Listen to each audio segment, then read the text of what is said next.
Hi, it's Summer, and this week Animal Crossing is going to be deciding what I read. Animal Crossing New Horizons is one of my absolute favorite things. I've been playing it off and on since it came out, but I recently, over the past week or so, have become obsessed with it to the point where it's all I can think about is working on my island. It might be because I figured out how to use treasure islands and I can finally do some of the builds that I've been wanting to do because I'm not having to wait for certain things to be available to me. So I've just been really inspired, and I've just been playing a ton of Animal Crossing. So I thought it would be kind of fun to have Animal Crossing determine what books I'm going to pick up. Specifically, I'm going to have it pick which arcs I pick up. I have a handful of them that I really need to get through, so I thought it would be fun to include them in a vlog, but it would also help me get through them a little bit quicker. This is technically my second time doing this type of video concept. I actually did this back in 2020, but it was kind of a weird time on my channel. I wasn't really putting out a whole lot of content, and it was one of the first vlogs that I ever tried to do, and it was just kind of cringe.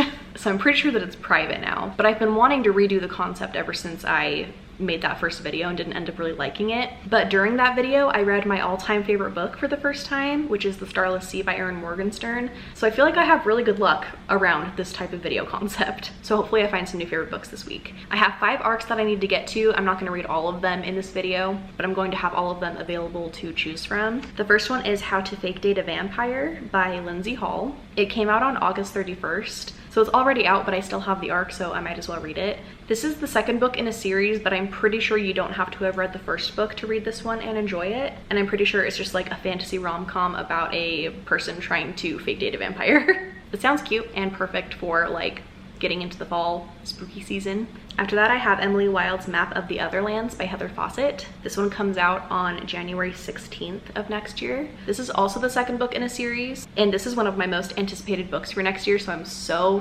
happy that I have an arc for it. So this is the sequel to Emily Wilde's Encyclopedia of Fairies. It's about Emily Wilde, who researches and studies fairies, because in this alternate history, fairies are real and people will know about them and stuff. And she is trying to make a complete encyclopedia of all the different types of fairies. And I'm guessing in this book, we're also just gonna be following another fairy adventure. Next, I have Bittersweet in the Hollow by Kate Purcell. This one comes out on October 10th of this year. It's YA fantasy horror, and it follows 4 sisters with unusual talents. I don't know what that means, but I guess we'll find out. And it's also set in a small town in Appalachia. I wanted to say that Appalachia, but I'm pretty sure that the people that live in that area call it Appalachia, so I'm gonna stick with that.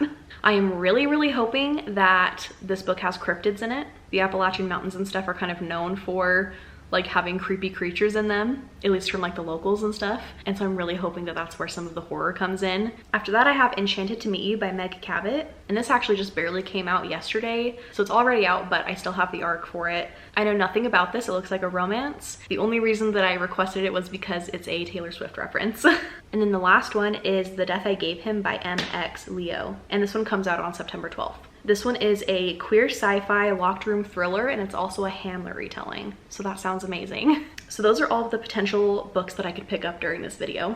The way that I'm gonna have Animal Crossing choose these books for me is that I'm going to get my little shovel and dig 5 holes on my island. And then when Travis gets home from work, I'm gonna have him bury 5 different objects. And then whichever item I dig up is going to correlate to a certain arc that I'm going to read. So for How to Fake Date a Vampire, the item that's going to correlate with it is going to be a stick or a twig. I don't remember what it's called in the game. Emily Wilde's Map of the Otherlands is going to be a stone. Bittersweet in the Hollow is going to be clay.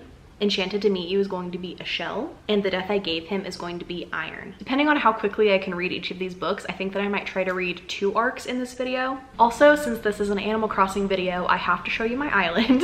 I want to give you just a little island tour, but really only of the places that I have finished on my island. 90% of my island is still empty and doesn't have anything done to it. I moved into my bedroom to be more comfy. I'm showing you my island at night because I have a lot of glowing moss and lights and stuff like that. So I feel like it just looks the cutest at night. This is my villager. Her name is Autumn. I'm kind of wishing that I would have changed her outfit before I started this. It's cute, but I have cuter ones. This is my flag. It's a little peace sign with some flowers around it. And then this is my map. Not a whole lot going on. I have a lot of ugly villagers that I'm trying to get off of my island. When you cross this little river right here, it takes you to my resident services. It's way too close to the airport, and I wish that I would have thought about that when I was choosing which island that I wanted when I first started the game. But I kind of tried to divide it using some terraforming and stuff to make it feel like it's farther away. This next area I'm going to be changing up quite a bit, so kind of try to ignore it for now. But when you go over here to the right, I have Nook's Cranny and Able Sisters right here. And then in between the stores, if you go up this little ramp right here, it takes you to my bee farm, which is one of my like newer builds and I'm obsessed with it. Over here are all of like the beehives and stuff, and then over here is like a little market stall set up where you can like buy honey and stuff. And then over here I have a little like dining area set up with pom-pom purin chairs and a table, and I'm obsessed with it. Because of the treasure islands, I was finally able to get some Sanrio stuff and I'm obsessed. Also over here I have just like some other like random stuff to make it kind of filled in and cute. And then if you go over here and go up the ramp, I'm gonna try to have like a little neighborhood up here for some villager homes. Not a whole lot going on so far, but I think that's gonna be one of the next builds that I work on. And then back down by Able Sisters, if you turn the corner and go down through over here, I'm totally gonna like redo a lot of this and make it look cuter, but there's this kind of like little alleyway type of thing. And then if you cross the bridge, it takes you over to some other villager homes. These are just kind of like here to be out of the way, so that I have room for like other builds and stuff. But I do think that I want to have at least one villager home over here. So it's not very aesthetic, but I thought I'd show you anyway. So now we're back at resident services, and you can go either left or right and it'll take you to the same spot. We're gonna go left though, because it has all this fun like glowing moss that you can run through. And it takes you to a little outdoor movie theater. So it has like a projector and a screen and a bunch of blankets and like snacks and stuff like that. There's like a little tent set up. I've got a bunch of like glowing moss items. It took me a really long time to decide what style I wanted to do my island in, and this build is kind of like one of the first ones that I did in this style, and it helped me decide that I wanted to like do my whole island like this. It's kind of like boho cottagecore, and I'm trying to stick with like orange and pink colors. But this is like one of the first builds that I was like truly happy with. You can also come out the other side though through this way. Kind of a little secret passageway behind resident services. I think it's kind of cute. And then if you go back over here and go up this is a build that I started last night, and it's gonna be a farm. So I have a villager house right here. I have a windmill up on top of this terraforming. Not very cute, but I'm gonna work on it later. Ignore all of that stuff. And then we're gonna go down here. And then if you cross the bridge, it takes you to a little bakery. I'm still gonna like change some of this, but I think it turned out pretty cute. I need to replace a tile right there. Over here is like a little picnic spot by the waterfall. And then up through here is a little neighborhood. There's Tangy, so cute. And then if you go to the left out of the bakery, it takes you up this incline. That's pretty much all that I really have done on my island, so I'm going to be working on some other stuff. And then sometime later in the video, I will make sure to show you my house. This is Travis, and he's going to bury all the items really quick. I should just bury all the same item. Don't do that.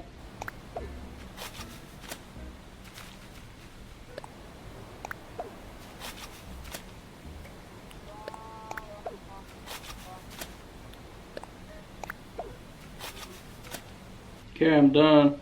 Somehow I ended up taking over the world. I don't know how it happened. You killed all my villagers. Yeah. I conquered the island. Alright, and now it's time to dig one of them up. I'm feeling kind of nervous for some reason. Okay, I dug up clay. Okay, hopefully this is right from what I said in the first clip, but it says that I'm going to be reading Bittersweet in the Hollow, which I am very excited about. That was one of them that I was like really kind of hoping that I would get. So that's what I'm going to be reading. I'm probably not going to get to it tonight because I have a lot of stuff going on, but I will definitely give you an update once I start it.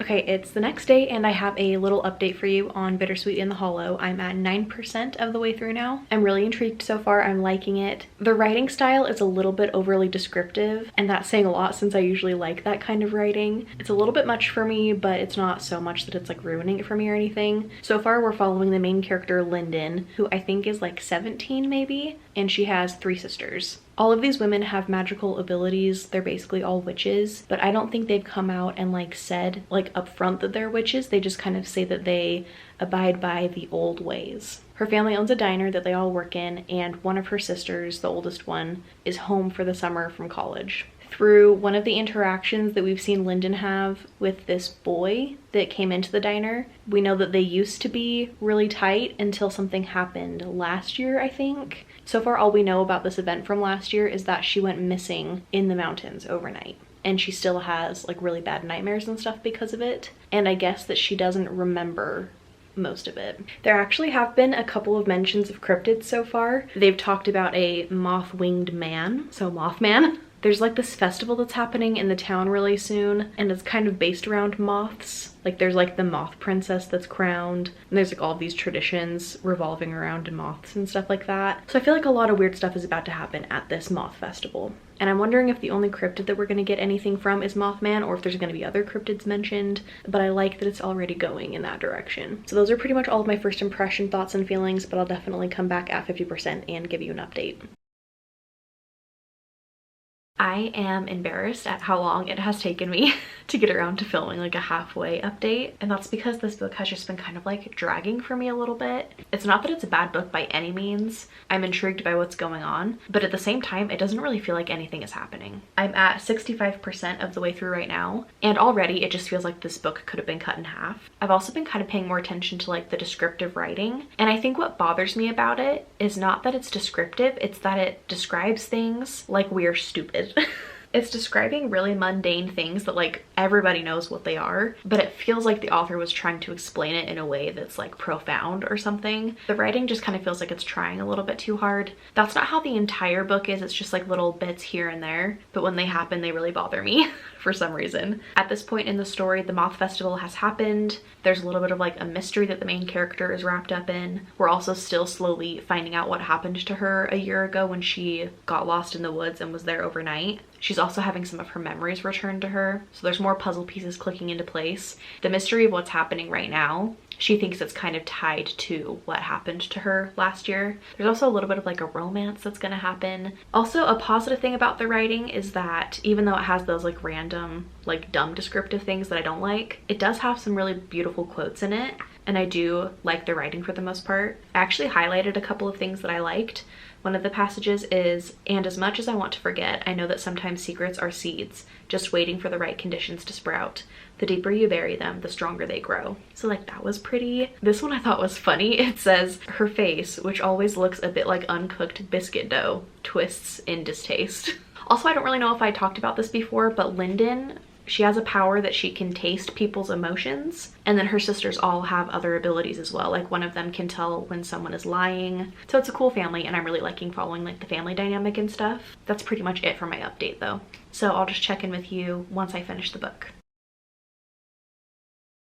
I finally finished the book, and I feel so bad saying that I was happier having finished the book than I was that I read it. And it was so nice to finally be able to like be done with it so that I could move on to another book, because this one, it just wasn't my favorite, and I'm really sad about it because I had really high hopes for this one. I ended up giving it 2.5 stars. I'm just gonna read you what I said about it on Goodreads really quick. It overall was a cool, unique story, but just too long. The middle in particular didn't have enough action or critical moments to keep my attention. I also felt that the end was a little bit info dumpy. I'm glad I read it, but it's not a new favorite. I really was just bored, and I was really hoping for something really creepy to happen. It just felt really repetitive and like nothing was really actually happening. I honestly think this book could have been like cut in half. So like I said, it was okay. I'm glad that I read it. But I'm also glad to be moving on to another book, which we are actually going to do right now. Since filming the first clip of Animal Crossing Picking What I Read, I've actually been approved for a couple of other arcs, one of which is A Fragile Enchantment by Allison Saft, and I want to read this book so bad. It's supposed to be about a magical dressmaker. I need it right now. So I decided that instead of doing the method that we did the first time around for picking the book, I'm gonna do something that gives me a better chance of getting to read this book.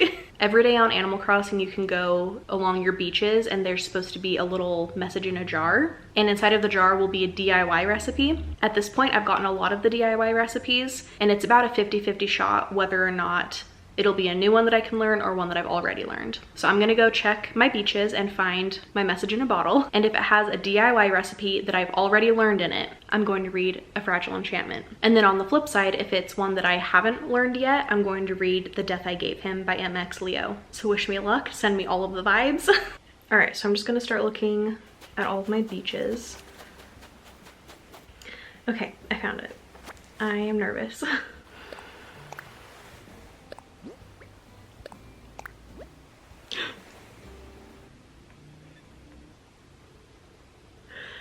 I get to read a Fragile Enchantment. I am so happy.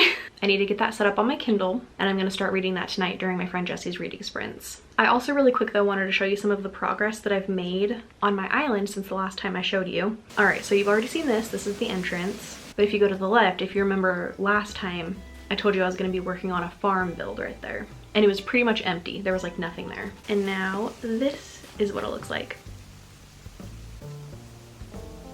I think it turned out really cute. I'm really happy with it. I put Fauna's house over here and she's so cute. She's over here reading. And then behind her house, I have like a million wheat field items. So it kind of lags a little bit. And then in the middle of it, I have a little picnic set up. And then if you go over here to the right of it, there's a little like plateau area. I'm gonna make this another little picnic area, but set it up so that it's like facing towards the movie that's happening. And then back over here, I accidentally erased a tile right here that I need to fix. But if you follow this path, it'll take you to this little like small island thing. I'm growing some bushes right here right now, so ignore those. But I have a bunch of bridges linked to it. If you go over this one, it takes you to a part of my island that I haven't done hardly anything on, so we're just gonna ignore that. Also, here's Maple. I literally just got her to come to my island yesterday.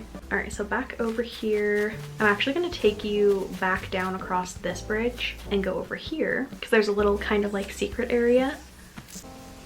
You climb up here and it's a little wishing well. I put a little like bag of bells and like a single bell on that little stump. I just think it turned out really cute. I just wanted like a little filler area. And then we go back. All right, and then now I'll show you what it looks like over this bridge on the left. I have this little like waterscaping area with this little crescent moon chair. And then you can also kind of see the little like wishing well area over here as well. And then you go up this ramp. This is where I'm keeping a lot of my flowers right now. So this area is unfinished. Then you go over this bridge and it takes you to my other island resident house. Yeah, this area is very much still a work in progress. So back over the bridge and then down that incline. If you go over here, this is Pico's house. I think that's how you say her name. I just barely moved it to this spot yesterday, so I need to do a lot to kind of like make it cute. I think that's pretty much it though. I've also been working on the inside of my house and I almost have it done. So I will also make sure to show you that sometime in this video. I'm gonna go and do some work before the sprints start though, and I'll come back to update you with my first impressions of the book. I wanted to do a quick little update. I'm currently on 11% of A Fragile Enchantment. So far it's Bridgerton with magic and it's kind of like Grumpy Sunshine. The main character is named Naim? I don't really know how to pronounce her name. This is how it's spelled. She has magic. In this world, magic is well known, so she doesn't have to hide it or anything. Her magic is that she is a seamstress and any garment that she makes or works on has magic infused into it. She's kind of becoming well known for her creations and she gets the attention of the royal family and she gets commissioned to make a bunch of outfits for the prince for his wedding. He is very grumpy and does not like her or anyone, and I am really looking forward to seeing where this goes. It kind of has like Regency romance vibes, so that's where Bridgerton comes in. And there's also a kind of like Lady Whistledown character. They only just barely got introduced, but I really like that kind of like layer to the story. Also, this is actually pretty political. The country that the main character was born in and lives in kind of has a rivalry with the country that the royal family is from, and so there's kind of like some tension with that. But I'm actually really enjoying all of the politics that are kind of happening, and I'm really wondering where that's gonna go. Even though I'm only at 11%, I'm like, am I having 5-star feelings? I am really enjoying it so far. I'm gonna keep reading though, and I will update you at the 50% mark. Hi, I'm here to give you my 50% update. I am still really enjoying this book. I'm still pretty much having like 5-star feelings. I'm still just obsessed with the characters. There's also some queer rep in this one that I wasn't expecting, specifically bi rep, so I love that so much. The character development is happening at like the perfect pace. Everything is kind of slow burn, but not too slow. I also love reading about Neem, I still don't know for sure how to say her name, but I love reading about her when she's doing her craft and when she's like sewing and doing things. I love hearing about the creations once they're done and what kind of like properties they have. There have also been a few more like kind of newer characters that have been introduced or that we're finally getting to know. There's a little bit of a mystery going on, like you can tell that people like certain people aren't telling the full truth about things, and I'm really interested to see kind of where that goes. Also, everything with politics is still really prevalent. We're getting more backstory about it, and the characters are also getting more like directly tangled into the politics. But I think I said this in the last clip, it's not too much politics. It's enough that you feel invested, but it's not like taking over other parts of the story. There was a scene that happened in a greenhouse, and I am obsessed with it. I was just like smiling the whole time. Honestly, I've just been smiling the whole entire time I've been reading this, but that scene in particular just made me really happy. So yeah, I'm really loving this. I really feel like it might be a 5-star book for me. I'm really hoping that I don't have my hopes up too high. I'm going to keep reading though, and I will come back and update you once I've finished the book. I just finished A Fragile Enchantment last night, so I wanted to give you my final thoughts. Also my final star rating. I think I'm gonna give it either a 4 or a 4.5, which I'm like a tiny bit bummed out about because I was having 5-star feelings at a certain point with this book, but I kind of think that honestly it's my fault. When I read a book physically, a lot of the time it will just like take me forever unless I'm really good about like making myself sit down to read. And I think I really did myself a disservice with this one by not making it a huge priority. I would kind of just like pick it up as my like bedtime read and just read a few chapters here and there, and I think I just ended up stretching it out too long. But also though, when I'm thinking about it, there are aspects of the book that did kind of let me down in the last half that weren't my favorite, so I don't know. Maybe it would have been a 4 or 4.5 no matter what. I feel like this is a book that I'll definitely pick up on audio once it comes out. I'll be able to read it quicker and have information stick better in my head probably. Overall though, I really did enjoy this and I totally recommend it. I think you should pick it up when it comes out if you like cozy fantasy. Pretty much everything that I said in the last clip of like the character development, the queer rep, the characters, like all of those things that I was loving were still big things throughout the rest of the book. There were a couple of things that were mentioned in the book that I was confused about, but I just figured that I would get answers towards the end. But we kind of didn't get answers, or I didn't get as many answers as I would have wanted. Or maybe we did and I just like didn't get it or something. It could totally be a me thing. But one of those things is that from the cover you can tell that the main character has kind of like a streak of white in her hair, and it's described as getting bigger or taking up more of her hair throughout the book. And I guess that that's like a physical representation of like her health.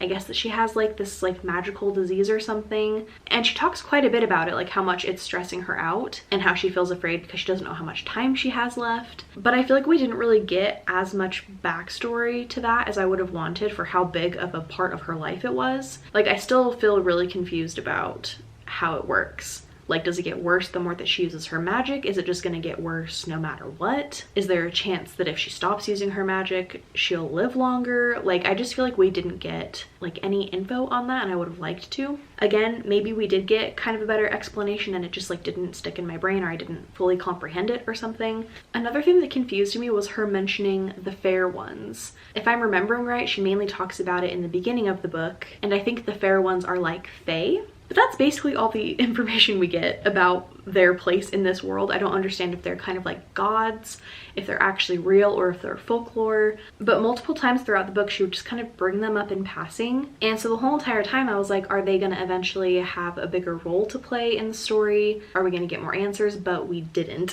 One of the parts that I highlighted, it says, she would wonder what exactly he saw in her face that moved him, or which of the fair ones had intervened on their behalf. So she kind of talks about them almost like they're kind of like gods or something. And if that was what the author was going for in this one, I don't really feel like it was necessary. The book was already doing a lot, and I don't think it needed to have fair ones or gods introduced into the plot, especially if she wasn't going to like really even talk about them. And then this last thing could either be a good or a bad thing depending on what kind of story you like, but I feel like this book is definitely more vibes than plot. There aren't really a whole lot of surprises. Pretty much what you think is going to happen is what happens. I feel like that allows you to kind of like get to know the characters and the magic a little bit better rather than like worrying a lot about the plot and stuff. There still is enough plot to like keep the story moving, but I would say if you want like an action-y kind of story, like a Throne of Glass fantasy, this is not that. It's definitely more just cozy, slow, for the vibes, which is a type of story that I really like.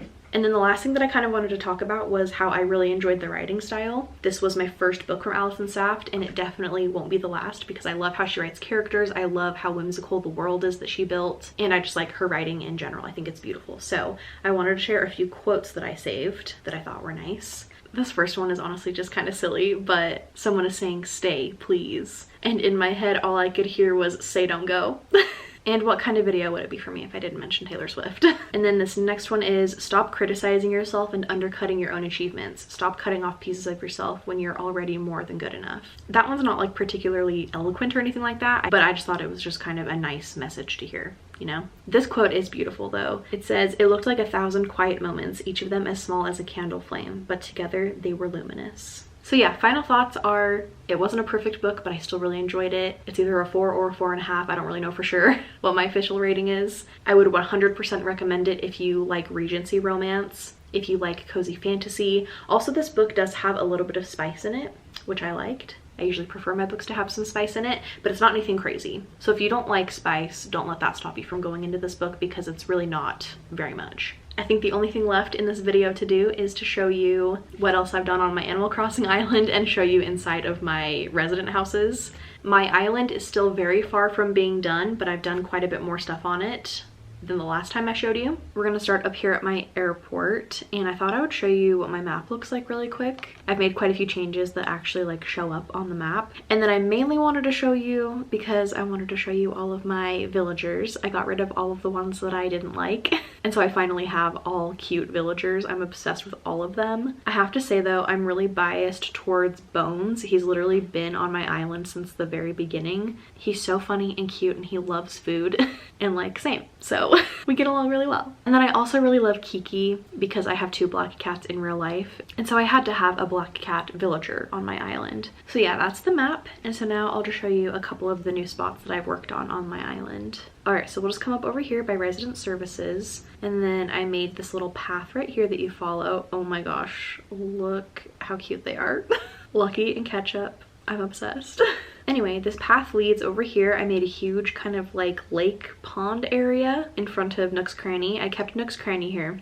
I moved Able Sisters. And in Able Sisters' place, I did some terraforming. If you follow this path, it'll take you down to the beach area. It is definitely unfinished. I still kept this little like walkway with the incline, but if you go to the right and you come over this way, I put my house over here. I still need to finish the front yard area, but I really like this location. And since we're over here, I'll show you the inside of my house. So this is the first room when you walk in, and it's like a living room slash kitchen. It's not perfect, but I like it. It could definitely change in the future, but I think it's pretty cute. One of my favorite parts is my little like record setup over here. And then if you sneak back here, it'll take you to my bedroom. All right, this is the bedroom. Very bright and kind of cottagecore. Lots of plants, some laundry in the corner. I have this little paper mache tiger in here, and it's supposed to be one of my previous cats that I've had named Koa. And then these 2 black cats represent my current cats, Howl and Markle. So even in Animal Crossing, I had to have my cats with me. Back in this main room, if you go to the room on the left, it takes you to my bathroom, which I feel like is very boho and pink, and I love that for me. Over here is like the actual like bathroom part of the bathroom. And then over here is a little laundry room. Upstairs is my library. I of course had to have a library in my house. It has a bunch of bookshelves. It has like a little working area with an iPad since I'm an illustrator. More bookshelves, a seating area with a fireplace. And then over here in this corner, I wanted to do that thing where you use like a nature wallpaper and then the glowing moss stickers to make it look like a big window. I feel like it just makes this room feel even cozier. This next room is gonna be a little bit unhinged, but also I'm kind of obsessed with it. It is a froggy cafe. My recent obsession has been frogs, pretty much because of Animal Crossing, and so I decided that I needed to have a frog themed cafe somewhere, and it ended up being my basement. I have like a million froggy chairs and a bunch of like Karopi snack items, and I just wanted to make everything pink and green. Also back behind this wall, I have a pipe. I have a plan for where that leads to, but I will talk to you about it when we get to that part of the island tour. So that was my little house tour. So now we'll just kind of move on to the rest of the island. All right, so going back down this incline, we're gonna go follow the path down to beach, and we're gonna follow it back this way. From the beach, there's this little alleyway type thing that you're gonna follow, and it's gonna take you to a little neighborhood. This is my Halloween neighborhood. I always go back and forth on if I want to make an entire fall Halloween themed island, and I can just never commit to it, so I figured I would make like one neighborhood, a Halloween neighborhood. In this neighborhood I have Lucky, who looks like a mummy, and I have Bones, because I feel like his name is kind of like Halloween themed. And they're also both dogs, so it's kind of like the dog neighborhood. So over here, if you go through this little arch, it takes you to Lucky's house. I don't have any of my villager homes decorated, so I won't show you any of those. Over to the right of his house is the beach. I don't really like beaches, so I was trying to make it look kind of not like a beach or as much of a beach. So I did like some wheat fields and stuff. And then up and to the right is a graveyard. Super cozy, right? I was just trying to figure out what I could do on this little like jut out thing, and I don't know, I thought a graveyard would be fitting. And then up here to the other beach, I made it a little like cute Halloween dinner party area. I don't really know what to call it. I honestly just needed a filler area, and I wanted to use the Halloween place settings, so I thought this would be perfect. Back at the front of the neighborhood, if you go up these stairs to the left, it will take you to where Bones lives. I gave them each a really cute little boo doormat. And then in front of his house, I wanted to give him a little picnic area. So I have this cute little Halloween themed picnic with some like cute blankets and stuff. I also did some books because in his original villager home, his whole entire house has like a library wall and there's tons of bookshelves. So I think that he likes to read. So I figured I'd put some books out here for him. I loved doing that build though. It was so much fun. And I just love Halloween. I just needed like a permanent Halloween thing to be on my island. I replaced Fauna with Ketchup, so this is now Ketchup's house.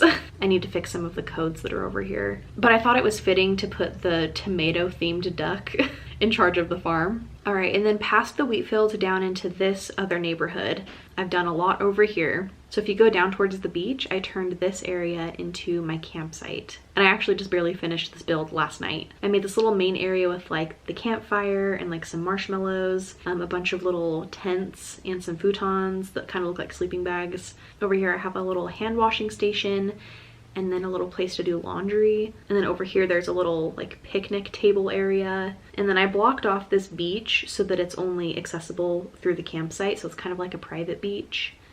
I still need to do pretty much everything on it, but over here I just added a couple of like towels and like surfboards and stuff. So this area is a work in progress, but I think it'll be cute. And then everything in this neighborhood is pretty much the same, so I don't really have anything to show you. But if we come around this way and go up this incline over here, it takes you to a little flower field. I knew that I wanted to have like a meadow somewhere on my island, and this was just a good like transition area. So I just put a bunch of flowers on it, and I'm obsessed. I think it's really cute, and I like all of the colors of flowers that I chose. And then up through the flower field over here is where Pico's house used to be, but I actually replaced her with Melva, who is a koala, and she's very cute. I decided to make her house very plant themed, especially since she's next to the flower field. I'm eventually planning on making the inside of her house like a greenhouse or like a plant shop or something, but that's gonna be probably a while from now. And then over here up this incline, it takes you to my other resident home. I've hardly worked on this area, so please ignore it. I've been mainly focusing on the inside of the house for right now. This build is one of my absolute favorites. It's a boba tea shop. I have boba tea everywhere, some cute little seats, a bubble maker, there's menu boards, and a little cash register. I just wanted it to be very like pink and cute. You can kind of tell, but I blocked off this doorway with a partition wall, so you can't access that side room. And I think that's where I'm gonna have the pipe from the Froggy Cafe lead to. And it's going to be like an extension of the Froggy Cafe or something. I don't really know for sure, but I thought that would be kind of fun. If you go through this back doorway, it takes you to the kitchen. I know that a boba shop doesn't need a whole kitchen, but I was just trying to like figure out what to do in this room. So I just did like a fridge and a freezer and a big pot so that you could boil the like boba pearls, some blenders. I'm not 100% happy with this room, so I think that I'll be making changes in the future, but for now this is what it looks like. Back in the main room, if we go over here through the left doorway, it takes you to the bathroom. I have a few different bathroom stalls and some sinks. It's honestly not super cute. I don't love it, but you know, it's fine. Upstairs is my other resident's bedroom that like lives in this house. I didn't just like want to turn her whole house into a boba tea shop. I wanted her to like still have a living space. So this is just kind of like a little upstairs apartment type of situation. It's honestly not my favorite room. I've just kind of like shoved a few things up here. I'm gonna make it a lot cuter later on, but I thought I would show you anyway. And then the basement is honestly just kind of like practice for Melba's house. I turned it into a greenhouse. I just used the tent wall and dirt flooring, some vines hanging from the ceiling, and a bunch of plants, and I think it turned out pretty fun. I'm excited to do this in Melba's house in the future. All right, we're gonna go back down that incline and then go over the bridge back to this like little island connector area. I thought I would just take you over this bridge though. This area is still super unfinished, but it's gonna be the next thing that I work on. I put Able Sisters over here. It's sunken down and I think that's kind of a cool look. So we'll see what I turn that into. And then up these stairs, I made this frog pond for Lily so that it can be in front of her house. I'm obsessed with it. I think it turned out so cute. Lily is my frog villager and I feel like I'm just gonna turn this whole entire area into a frog themed area. So those are all the new additions to my island. I still have a bunch of work to do and stuff, but I'm really excited to keep working on my island. I think eventually, once it's all the way done, I'll just film like an island tour video. I know that not everyone loves Animal Crossing, but I feel like I'm really happy with how it's turning out and I feel like I just want people to see it. So I'm probably gonna do an island tour eventually and post it. I had a really fun time letting Animal Crossing choose my TBR, and I ended up really liking one of the books that I read, so I feel like that's pretty successful. If you made it to the end of the video, leave a thread emoji, since my favorite book that I read during this vlog was A Fragile Enchantment, and there's lots of sewing and stuff in that book. Or if you're an Animal Crossing fan, you should leave an emoji that reminds you of Animal Crossing or has something to do with Animal Crossing. Thank you so much for watching, and I will see you in the next one.